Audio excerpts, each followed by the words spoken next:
কোটা আন্দোলনকারীদের complete shutdown, আর তার ফলাফল আজকে এই অবস্থা। সমস্ত দাবি মেনে নেওয়ার পরেও তাদের আর সে শাটডাউন শেষ হয় না। কী কারণে আমি বুঝি না। আমরা তো সম্পূর্ণ দাবি মেনে নিয়েছি, একটা মানলে আর একটা, আর একটা মানলে আর একটা, আর এর ফল আজকে জ্বালিয়ে পুড়ে সব একদিকে সরকার, আর আজকে কত মানুষ জীবন হারালো, কতগুলি মানুষ পঙ্গু হয়ে যাচ্ছে, কতগুলি মানুষ।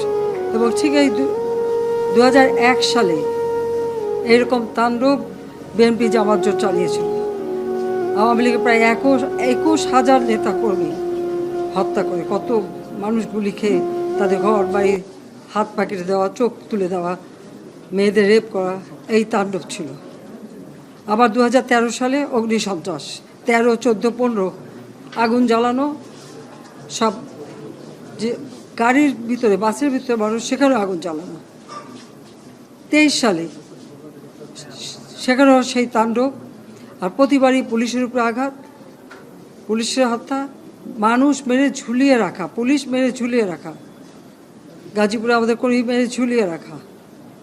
এটা কি ধরনের রাজনীতিতে আমরা চাই না। যেখানে দাবি করেছে প্রত্যেক দাবি আমরা মেনে নিয়েছি, আর মামলা তো তাদের না, আমার করা প্রজ্ঞাপন হাইকোর্ট বাতিল করে দেয়, সরকারের পক্ষ থেকেই তো আমরা আপিল করি, এবং ওই হাইকোর্টের সে রায় সেটা স্থগিত করে দেওয়া হয়। তাহলে তো আবার কোটা থেকে যায়। তাহলে আন্দোলনটা কিসের জন্য ছিল? একেবারে শাটডাউন করে সবাইকে তারপরে মারা। যে সমস্ত ঘটনা ঘটেছে আর যেভাবে মানুষগুলি ক্ষতিগ্রস্ত হয়েছে, আর যারা মারা গেছে আমি তাদের আত্মার মাগফিরাত কামনা করি। আর যারা এখন আহত তাদের সকলের চিকিৎসা সুষ্ঠুভাবে হচ্ছে। আমি আমাদের ডাক্তার, নার্স বা কর্মচারী সকলকে আমি আন্তরিক ধন্যবাদ জানাচ্ছি যে তারা দিন রাত অক্লান্ত পরিশ্রম করেছেন, এবং আমাদের স্বাস্থ্য মন্ত্রণালয় থেকে মন্ত্রী, প্রতিমন্ত্রী সহ আমাদের সকলে বারবার এদের দেখে গেছে এবং যা যা লাগে করে দিচ্ছে। আজকে চিকিৎসার জন্য যা যা লাগবে আমরা করে দিচ্ছি। আর যারা পা হারিয়েছে বা হাত হারিয়েছে, আমরা কৃত্রিম পায়ের ব্যবস্থা করে দেব, যাতে তারা আবার সুস্থ মানুষের মতো চলতে পারে, নিজের কাজ করতে পারে। এবং এর মধ্যে একজন আবার প্রতিবন্ধীও, কাজে তার মা যাতে ভালোভাবে চলতে পারে। প্রতিবন্ধী অবশ্য আমরা ভাতাও দিচ্ছি, কিন্তু তাকে আরও ব্যবস্থা করে দেব, আমাদের যতটুকু সাধ্য করে দেব।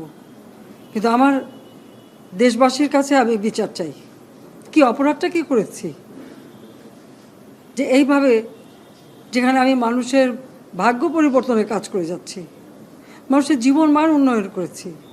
আজকে বাংলাদেশ সেই 2008-এর বাংলাদেশ আর 2024-এর বাংলাদেশ তো এক না। বাংলাদেশের মানুষের জীবন মান তো উন্নত হয়েছে। আমাদের অর্থনীতি আজকে কত কত উপরে উঠে গিয়েছিল, এবং এটা মনে হলো যে এটা আর কিছুই না। এটা আমাদের অর্থনীতিকে সম্পূর্ণ পঙ্গু করে দিয়ে বাংলাদেশকে আবার ভিক্ষুকের জাতি করে দেওয়া, এটাই বোধহয় এদের পিছনে ষড়যন্ত্র। সেটাই হচ্ছে সবথেকে দুঃখজনক, যে দিন রাত অক্লান্ত পরিশ্রম করে বাংলাদেশটাকে যখন একটা জায়গায় নিয়ে আসলাম, আজকে সেখানে দেখি এই একদিকে জ্বালাও পোড়া সব কিছু।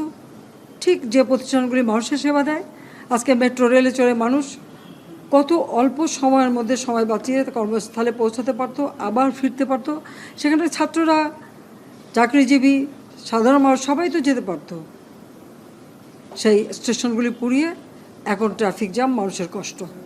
আমি তো কষ্ট লাঘব করেছি, কিন্তু যারা এইভাবে আগুন দিয়ে পুড়িয়ে মানুষের সে কষ্টে আবার ফেলে দিল, তাদের বিচার দেশের মানুষকে করতে হবে। আমি খালি সকলের সহযোগিতা চাই। আর এইভাবে মায়ের কোল খালি হোক এটা আমি চাই না, কারণ আমি তো বাবা মা সব হারিয়েছি। আমি তো জানি হারাবার ব্যথা কত কষ্ট, কিন্তু সেই কষ্ট বুকে নিয়েই তো ফিরে আসতে এদেশের মানুষের জন্য। এখানে আমার তো কোনো চাওয়া পাওয়া নেই। আমি তো আমাদের ছেলে মেয়ের জন্যও কিছু করিনি, শুধু তাদের লেখাপড়া, নিজেরাই চাকরি করছে, নিজেরাই পড়েছে। আমি কতটুকু করতে পেরেছি, কিন্তু আমি দেশের মানুষের জন্য করেছি। আজকে অন্তত মানুষের ভাত কাপড়ের ব্যবস্থা, চিকিৎসার ব্যবস্থা, তাদের কাজের সংস্থা সবই তো করে দিচ্ছিলাম। যখন আমরা এক উন্নয়নশীল দেশে মর্যাদা পেলাম, তখনই এই তাণ্ডব করে ঠিক যে জায়গাগুলি মানুষের সেবা করবে সেই জায়গাগুলিতেই আঘাত, শিক্ষা প্রতিষ্ঠানে হল ভেঙে দেওয়া। সবচেয়ে দুর্ভাগ্য যে ভিসির বাড়িতে আগুন দেওয়া। এর আগেও একবার ঢাকা ইউনিভার্সিটিতে ভিসির বাড়িতে আগুন দিয়েছিল, আপনাদের মনে আছে। রংপুরে সেখানে আগুন দিয়েছে, ময়মনসিংহ কৃষি বিশ্ববিদ্যালয় থেকে শুরু করে বিভিন্ন জায়গায় এই তাণ্ডব চালিয়েছে। রাজশাহীতে এই তাণ্ডব চালিয়েছে।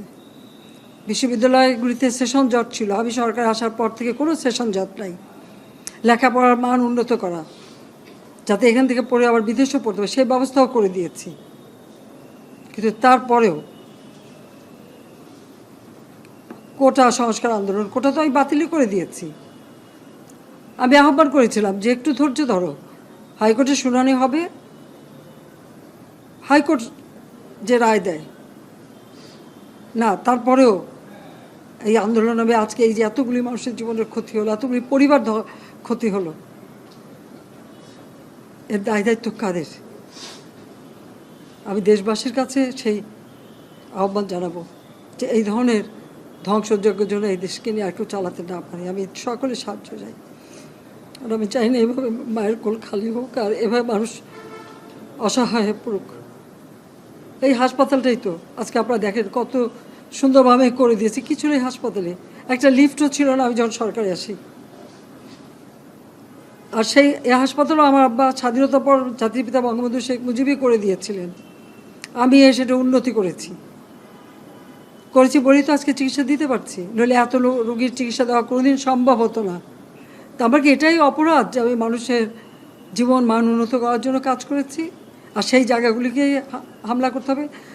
কোভিড-19-এর সময় যেখানে আমরা সবথেকে ভালোভাবে মানুষের চিকিৎসা দিতে পেরেছি, সেই কোভিড হাসপাতাল সেখানে আগুন দিয়েছে। এটা কি ধরনের খেলা? যাক, আমি আর কিছু বলতে পারি না। আমি যে এগুলি এক একদিন দেখি আর